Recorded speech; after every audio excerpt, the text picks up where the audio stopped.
Hello viewers, I am Deepthi. Today I am going to discuss KISA preparatory examination for class 10 ICSE chemistry. Starting with section A, question number 1, as you know 15 MCQ. So part 1 is during the electrolysis of copper sulfate solution using platinum electrodes. Which of the following statement is correct? इस पे paper में question आना ही है using platinum electrode या using copper electrode और इस paper में दोनों ही हैं.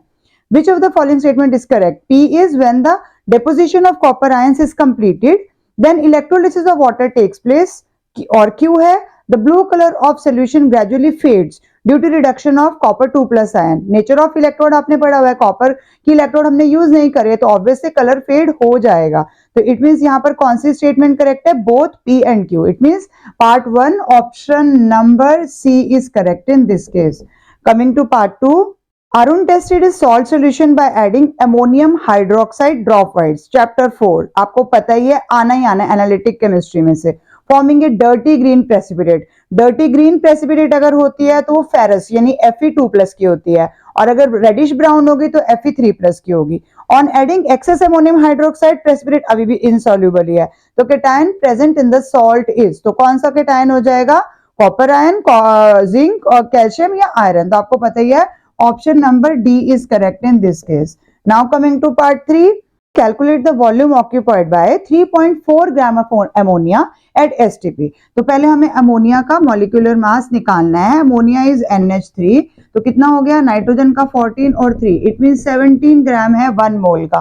तो 1 मोल का 17 है, तो इट मीन 17 ग्राम अगर हम लेंगे विच इज इक्वल टू 1 मोल, तो इट विल ऑक्यूपाइज कितनी स्पेस ले लेगा? इट विल ऑक्यूपाई 22.4 लीटर और 1 होगा तो कितना हो गया? 22.4 अपॉन 17. हमें क्वेश्चन में कितना गिवन है? इट इज 3.4, तो 3.4 को मल्टीप्लाई कर देंगे, 10 लगा दो, 2 आ गया, इधर से 44.8 आ गया, लेकिन डिवाइडेड बाय 10 है, इट मींस 4.48 और 4.48 आपकी option number A is correct. 4.48 litre आ जाएगा.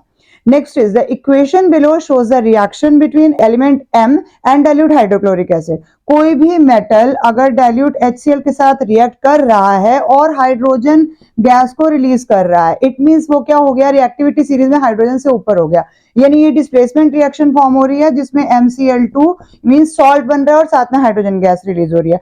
Which particles are responsible for conducting electricity in dilute hydrochloric acid and compound MCl2? तो कौन से पार्टिकल रिस्पॉन्सिबल हैं? आपको पता है केमिस्ट्री का जो करंट होता है ये दोनों फ्लो पे डिपेंड करता है, यानी कि कैटायन भी होते हैं और एनायन भी होते हैं, तो पॉजिटिव भी होंगे और नेगेटिव भी होंगे. It means option number B is correct in this case कि बोथ पॉजिटिव एंड नेगेटिव, क्योंकि आपको पता है HCl है, हाइड्रोजन गैस अलग हो रही है, तो इसका मतलब है सॉल्ट बन रहा है, सॉल्ट बन रहा है तो दोनों पॉजिटिव और नेगेटिव आ जाएंगे आपके पास यहाँ पर. Option number B is correct. In fifth part assertion is hydrogen chloride gas is purified by passing it through concentrated sulphuric acid. Pure करने के लिए डालते हैं. Now concentrated sulphuric acid is used as a drying agent, ये भी आपको पता है कि करेक्ट है. तो both assertion and reason are true and R is the correct explanation of A. It means in fifth part A option is correct. Now coming to sixth part, an element A belonging in period 3. Period 3 तो means क्या हो गया? KLM, 3 shell है उसके पास, and group 2 means last वाले में आपके पास 2 है. विल हैव कितना हो जाएगा? तो 3 shell, 1 2 3, 3 shell and 2 valence electron. This is option number D in this case. Now coming to seventh part, which of the following organic compound is of benzene. Benzene में आपको पता है 6 कार्बन एटम होने हैं और हर एक में ऑल्टरनेट पोजीशन में आपके पास डबल बॉन्ड आएगा. लाइक अगर हमने C ले लिया, C और फिर से C एंड देन लास्ट भी C, लेकिन अगर आपने किसी एक पे ले ली, जैसे यहाँ डबल बॉन्ड आ गया तो अगेन यहाँ डबल बॉन्ड आएगा, यहाँ डबल बॉन्ड आएगा और ये आपका कंपाउंड B बन गया, यानी कि option number B is correct in this case. Which of the following is the atomic number of an element that forms basic oxide? अब बेसिक ऑक्साइड किसके होते हैं? जो मेटल होते हैं. अगर 19 दिया हुआ है तो 19 मींस 2, यहीं पर आ गया ना हमारा 2 8, लास्ट में कितना हो जाएगा? 8 और यहाँ 19 है तो 2 8 18 मतलब 1 बच गया. तो ये हमारा आपको पता है ये पोटेशियम है, KLMN, तो ये क्या हो गया? मेटल आ गया.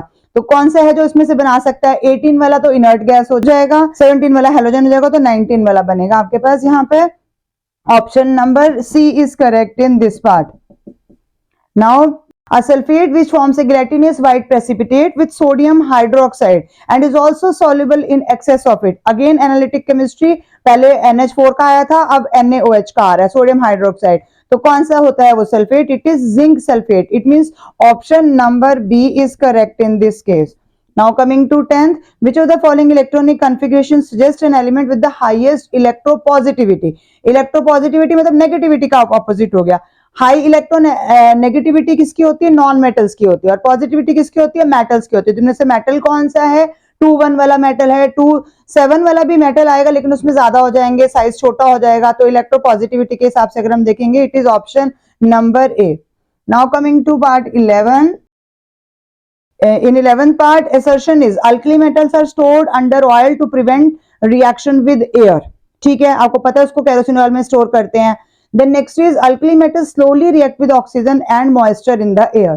तो both assertion reason true है? नहीं, assertion तो true है लेकिन reason false है, क्योंकि उसने बोला alkali metals slowly react with oxygen, they vigorously react with oxygen। तो आग पकड़ लेते हैं, एक्सप्लोजिव होते हैं, तो हम लिख ही नहीं सकते हैं। तो इसमें it means option number C is correct in 11th part.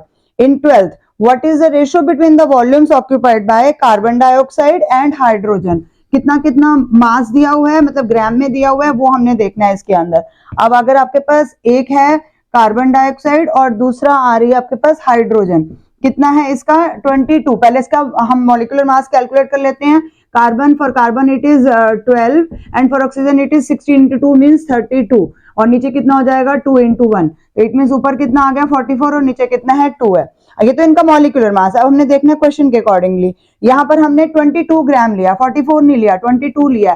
तो 22.4 लीटर तो उसका 1 मोल ऑक्यूपाई करता है, लेकिन अभी कितना हो जाएगा? हाफ हो जाएगा। तो कार्बन डाइऑक्साइड का हमने हाफ मोल लिया, इसलिए हाफ उसकी वो आ गया, जितनी भी वॉल्यूम होती है उसका हाफ कर दिया हमने। अब हाइड्रोजन के केस में 4 ग्राम है, तो 4 ग्राम है, यहाँ पर 2 है, तो 2 मीन्स 4 बनाने के लिए हमें इसको डबल करना है। तो ये 2 into 22.4 हो गया, तो 22.4 कैंसिल हो गया और ये 2 भी ऊपर जाएगा, तो वो कितना हो गया? यहाँ से 2/1 है, 1/2, इट मीन्स 1:4। तो 1:4 हमारा option number B is correct in this case. Now coming to 13th part, aqueous lead 2 nitrate can be distinguished from aqueous zinc nitrate by adding any of the following solution in excess except। क्या नहीं डाल सकते हैं? aqueous sodium sulphate डाल सकते हैं, dilute sulphuric acid डाल सकते हैं, सोडियम हाइड्रोक्साइड में तो आपको पता ही है एक्सेस में घुल जाते हैं दोनों ही। लास्ट है एक्वस पोटेशियम क्लोराइड, तो option C is correct, sodium hydroxide solution. Specimen paper में केमिस्ट्री में यही क्वेश्चन आया था, बट उसका आंसर वहां पर इनकरेक्ट था और ये आंसर करेक्ट है, यहाँ पर option C is correct. Now coming to 14th part, which ion is determined by the test shown in the image। आपको दिख ही रहा है, क्लियर कट है, ब्राउन रिंग है, तो ब्राउन रिंग किस आयन के लिए होती है? This is for nitrate, it means option number B is correct in this case. Last है, but distinguish amphoteric oxide from other types of oxide. तो एम्फोट्रिक की खास बात क्या होती है कि जब वो एसिड की तरह बिहेव कर सकते हैं और वो बेस की तरह भी बिहेव कर सकते हैं, and they can form salt and water in both the cases. तो यहाँ पर कौन सी रिएक्शन मतलब स्टेटमेंट सही होगी? पहले में सिर्फ वो एसिड की तरह बिहेव कर रहे हैं, बी में बेस की तरह, सी में बोथ। तो they react with both acid and base. इनकी खास बात ही यही है, when they react with acid तो वो बिहेव कैसे करेंगे? वो वाले ऑक्साइड खुद बेस बन जाएंगे, तो एसिड और बेस बन जाएगा, न्यूट्रलाइजेशन रिएक्शन हो जाएगा। When they react with bases, then they react as acid, तो वो एसिड के साथ रिएक्ट करेंगे, again salt and water form होगा। This is option number C which is very correct in this part also. Now coming to question number 2, copper sulphate solution is electrolysed using copper की electrode. अभी पहले हमने platinum की ली थी, अब copper की ले रहे हैं। Study the diagram and answer the questions. तो फर्स्ट क्वेश्चन क्या है? Which electrode to your left और राइट, दोनों में से कौन सी is known as oxidising electrode and why? अब ऑक्सीडाइजिंग का मतलब क्या हो जाता है? Loss of electron. रिडक्शन का मतलब होता है गेन ऑफ इलेक्ट्रॉन, ऑक्सीडाइजिंग मतलब लॉस ऑफ इलेक्ट्रॉन। तो कौन है जो लॉस कर रहा है एंड वाई? तो इसका मतलब लॉस कौन करेगा? हमारा लेफ्ट इलेक्ट्रोड, लेफ्ट वाली इस साइड वाली आ गई, एक्ट एज ऑक्सीडाइजिंग इलेक्ट्रोड। जानबूझ के उसने इस तरह से दिया था कि नॉट का थॉट ना लिखो, आप लेफ्ट और राइट के इसमें लिखो। तो लेफ्ट वाली है oxidising electrode because copper atom loses electron at this electrode, क्योंकि कॉपर यहीं पर आकर इलेक्ट्रॉन लूज कर रहा है, इसलिए इसको हमने क्या कह दिया? एनोड कह दिया, बस इसलिए। तो इसीलिए एनोड है। एनोड पर हमेशा ऑक्सीडाइजिंग होती है, यानी कि वहां पर आपका लॉस ऑफ इलेक्ट्रॉन होता है, कैथोड पे गेन ऑफ इलेक्ट्रॉन होता है। Next is right the equation representing the reaction that occurs at the electrode mention in, तो मतलब एनोड हमने कर दिया, तो बी पार्ट में आपके पास एनोड तो ऑलरेडी आ गई। अब एनोड पे रिएक्शन क्या हो रही है, हमने क्या बोला कि कॉपर जो है वो लूज कर रहा है इलेक्ट्रॉन, तो कॉपर लूज करेगा तो क्या बना देगा, कॉपर 2+ बना देगा, बस इतना सा आपने लिखना है। Next is state two appropriate observation for the above electrolysis reaction. तो एक तो आपको पता है अगर हम कॉपर की ही इलेक्ट्रोड यूज करेंगे तो कलर फेड नहीं होगा, तो हम लिख सकते हैं colour of the solution does not change और does not fade, it will remain blue.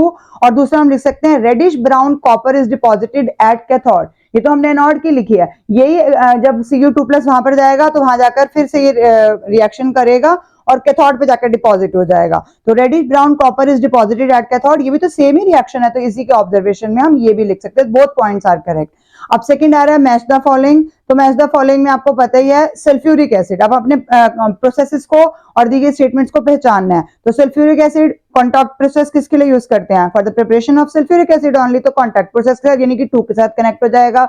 Electroplating coating of a metal on cathode, तो बताइए आपको इलेक्ट्रोप्लेटिंग का मतलब ही क्या होता है, coating of superior to inferior metal, तो यहाँ पर आपका फर्स्ट ऑप्शन करेक्ट हो गया।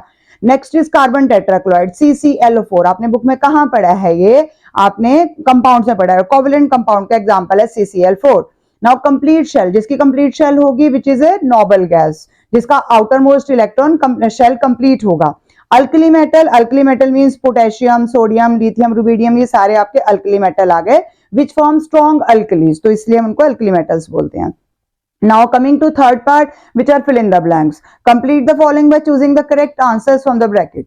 If an element has 7 electrons in the outermost shell, then it is likely to have the dash atomic radius. अब जिसके पास 7 electrons हैं और वो कहाँ जा रहा है, atomic radius along among all the elements in the same period. अच्छा अगर हम पीरियड में इधर जा रहे हैं, इसके पास 7 है, मान लो 6 है, 5 है, तो पीरियड में उस तरफ जाने में हमारा एटॉमिक साइज, मैंने इसको लर्न करने के लिए आपको MAY नहीं दिया हुआ है, तो M और A metallic character atomic size नीचे जाने पे इंक्रीज होता है लेकिन उस तरफ जाने पे डिक्रीज होता है, हम उस तरफ जा रहे हैं, इट मींस ये डिक्रीज हो रहा है। तो अगर हम सबसे एक्सट्रीम राइट में चले गए तो वो स्मॉलेस्ट हो जाएगा, तो option number A is correct जिसमें हम स्मॉलेस्ट लिखेंगे। In part number B, sulphuric acid और nitric acid forms dense white fumes when exposed to moist air, तो कौन करता है, नाइट्रिक एसिड आपको पता है अमोनियम हाइड्रोक्साइड की फ्यूम्स होती हैं, अमोनियम क्लोराइड की बन जाती हैं, तो डेंस व्हाइट फ्यूम्स में नाइट्रिक एसिड करता है। Next is C, a dash colored precipitate is formed when ammonium hydroxide is added to a solution of ferric chloride। पहले हमारे पास Fe2+ आया था फेरस और अब फेरिक आ गया, फेरिक में रेडिश ब्राउन होता है और उसमें डर्टी ग्रीन होता है, यहाँ फेरिक है तो आपको रेडिश ब्राउन लेना है, मतलब Fe3+ में रेडिश ब्राउन होता है, तो reddish brown option number C में आएगा। D is alkanes undergo dash reaction, इसको लर्न के लिए मैंने आपको S और S दिया हुआ है। We all know that alkanes मतलब सिंगल बॉन्ड मतलब सैचुरेटेड, तो जो सैचुरेटेड होंगे उनमें सब्स्टिट्यूशन रिएक्शन होगी, तो सब्स्टिट्यूशन रिएक्शन यानी D में सब्स्टिट्यूशन आ जाएगा। In E part, in an neutral और alkaline solution phenolphthalein is colourless, तो कलरलेस वैसे तो एसिडिक में रहता है लेकिन एसिड तो हमारे पास है ही नहीं है, और अल्कलाइन में आपको पता है पिंक हो जाएगा, तो यहाँ न्यूट्रल ही करेक्ट रहेगा, तो यहाँ पर न्यूट्रल में जो है वो कलरलेस रहा। This is part number 3। Now coming to part number 4, identify the following. The type of bonding found between the atoms in a molecule of hydrogen gas. अब हाइड्रोजन क्या है, हाइड्रोजन का हाइड्रोजन के साथ ही बन रहा है, नॉन मेटल नॉन मेटल में आपको पता है हमेशा कौन सा बॉन्ड बनता है, इट इज कोवेलेंट बॉन्ड, तो यहाँ पर कोवेलेंट बॉन्ड करेक्ट आ जाएगा। The gas which turned acidified potassium dichromate green colour में टर्न कर रहा है, तो कौन हो जाएगी, sulphur dioxide. Next is a homogeneous mixture of two or more metal or non-metal in a definite proportion in their molten state. This is the definition of alloy. The energy released when an atom in the gaseous state accepts an electron. तो energy released क्या हो जाएगी, this is electron affinity. आपको पता है energy required और energy released इसके keywords हैं, electron affinity और ionization energy की, अगर उल्टा लिख दोगे तो गलत हो जाएगा। The property by which carbon link with itself to form a long chain, तो ये property catenation है, this you also know.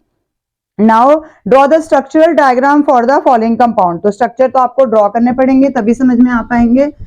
वैसे तो मोस्टली जिन्होंने ये चैप्टर किया, आपको मैंने पहले भी अपनी वीडियोस में बहुत बार क्लियर किया है कि ये बहुत इंपॉर्टेंट है, बहुत ज्यादा मार्क कैरी करता है, तो स्ट्रक्चर्स आपको बिल्कुल क्लियर होने चाहिए। फिर भी अभी तक नहीं हुए तो मेरी वीडियोस देखो, ऑर्गेनिक केमिस्ट्री में भी है, नोमेनक्लेचर में भी है, सारी तरह की वीडियोस हैं। Now in first part draw the structural diagram, तो पेंटेनल मींस 5 की चेन हो गई, पेंट मींस 5 कार्बन एटम, और Al मतलब एल्डिहाइड ग्रुप, तो aldehyde group means double bond O and single bond H only, तो यहाँ पर आपके पास CHO मतलब एल्डिहाइड ग्रुप बन जाएगा, दिस इज CHO। यहाँ पर ये पूरा CHO हो गया, बाकी कार्बन की वैलेंसीज को आप सेटिस्फाई करेंगे, हाइड्रोजन कंप्लीट कर देंगे यहाँ पे। Next is 2 butene, ene means double bond, but मतलब चार का हो गया, और 2 मीन्स यहाँ पर आपके पास डबल बॉन्ड हो गया, इन मीन्स डबल बॉन्ड है। अब बाकी वैलेंसीज को सेटिस्फाई करने के लिए इसकी 1 2 3 हो गई, इट मीन्स इसकी 4 रह गई, 1 2 3 है, फिर एक 4 रह गई, और इनकी सारी हैं, जितने मैंने ये ऐसे छोड़े इन सब पे हाइड्रोजन आएगा। हाइड्रोजन नहीं लिखोगे तो मार्क्स कट जाएंगे। मीथेनॉल, मीथेनॉल मीन्स एक ही है तो CH3 और OH आ गया, तो आप इसको खोल के भी लिख सकते हो, एक पोजीशन पे आपको OH दिखाना है। तो मीथेनॉल मतलब एल्कोहल ग्रुप है, पेंटेनल था तो एल्डिहाइड ग्रुप है, और इन मतलब अनसैचुरेटेड है, ये ध्यान रखना है। नेक्स्ट आयुपेक्नम आपने देना है, इन बी पार्ट वो आपने देना है। इस फर्स्ट पार्ट इज 2 का है तो इतने ये ईथ हो गया, और डबल बॉन्ड O है, डबल बॉन्ड O आ रहा है, और उधर OH भी है, तो COOH यानी कि क्या हो गया, ये ओइक एसिड यानी इथेनोइक एसिड। तो in first part it is ethanoic acid. Next is 4 की चेन है तो ब्यूटोन हो गया, ब्यूटो, और सेकंड पोजीशन पे आपको OH दिखाई दे रहा है, तो इट इज 2 ब्यूटेनॉल, 2 ब्यूटे और नॉल, क्योंकि अल्कोहल है, OH ग्रुप लगा हुआ है, तो 2 ब्यूटेनॉल के बीच में हाइफन भी आ जाएगा। With this, I conclude my today's video. With this, section A is also over.